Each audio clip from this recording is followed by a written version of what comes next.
Exercise 11.3 question number 1. In each of the following cases, determine the direction cosines of the normal to the plane and the distance from the origin. So in general plane की equation होती है हमारे पास cartesian form ax plus B Y plus C Z is equal to D. जब इस form में plane होता है तो जो ए बी सी हैं, जो एक्स वाई जेड के कोफिशिएंट्स हैं, ये रिप्रेजेंट करते हैं direction ratios of normal vector.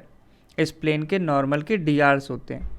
अगर इसी को हम कन्वर्ट कर लें L X plus M Y plus N Z is equal to D, इस फॉर्म में अगर कन्वर्ट कर लिया जाए प्लेन, तो अब ये एल एम एन ये हो जाएंगे direction cosines of normals, direction cosines of normal vector.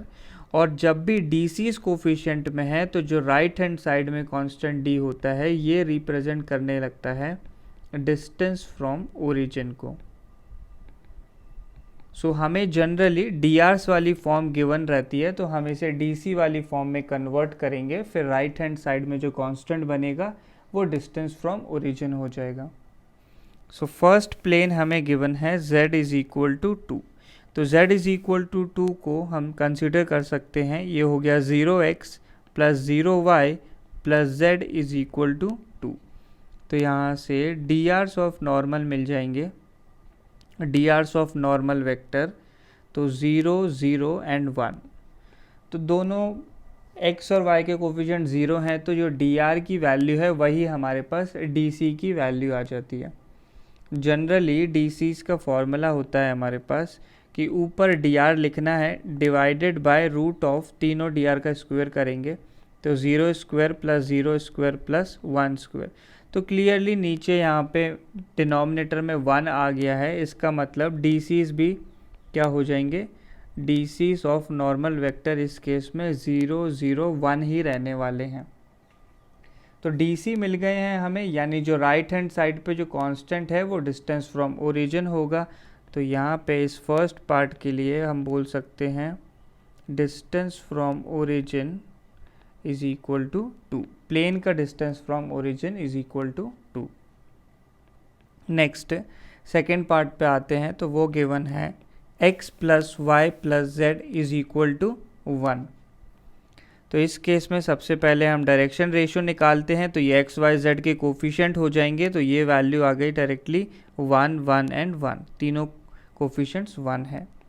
तो डी आर से हमें निकालना है डी सी, तो डी सी बनेगा 1 अपॉन, तो तीनों डी आर का स्क्वायर लेना होता है, सो 1 square plus 1 square plus 1 square.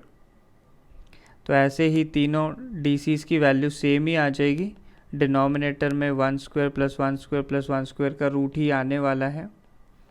So clearly इसको अगर हम सिंप्लीफाई कर लें तो रूट ऑफ 1 प्लस 1 प्लस 1 हो जाएगा, तो ये रूट 3 हो जाएगा, यानी डी सीज की सिंप्लीफाइड वैल्यू हो गई हमारे पास 1 by root 3, 1 by root 3 and 1 by root 3.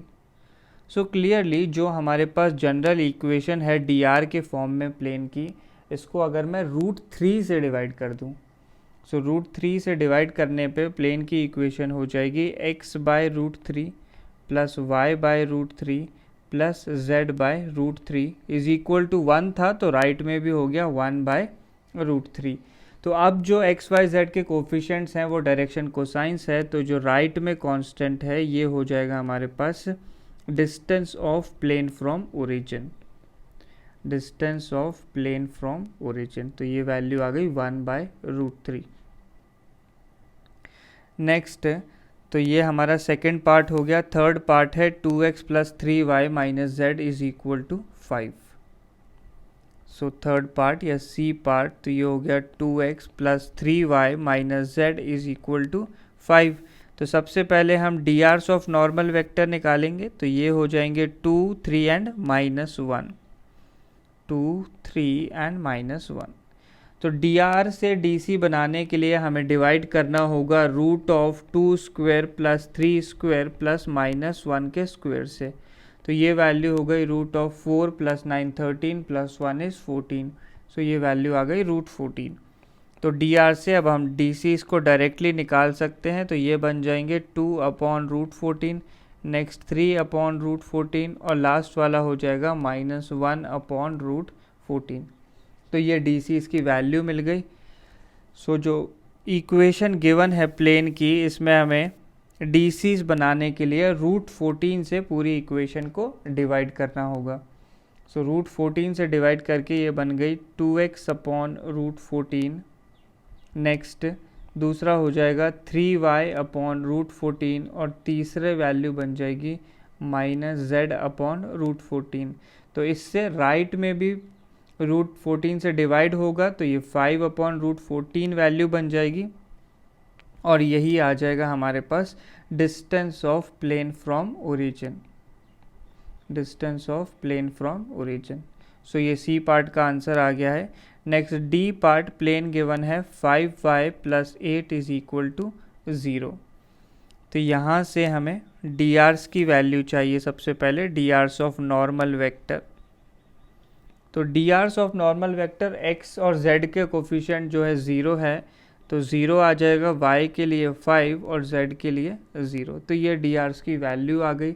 इसे हमें डिवाइड करना होगा √0² + 5² + 0² से।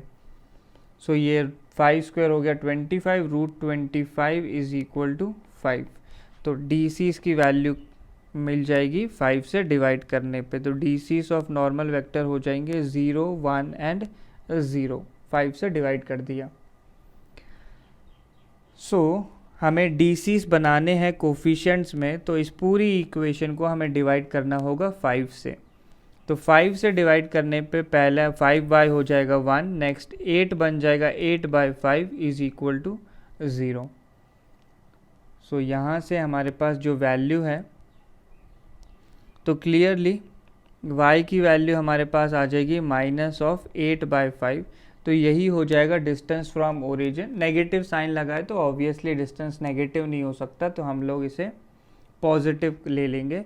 सो distance of plane from origin, distance of plane from origin, इसकी वैल्यू आ जाएगी हमारे पास 8/5।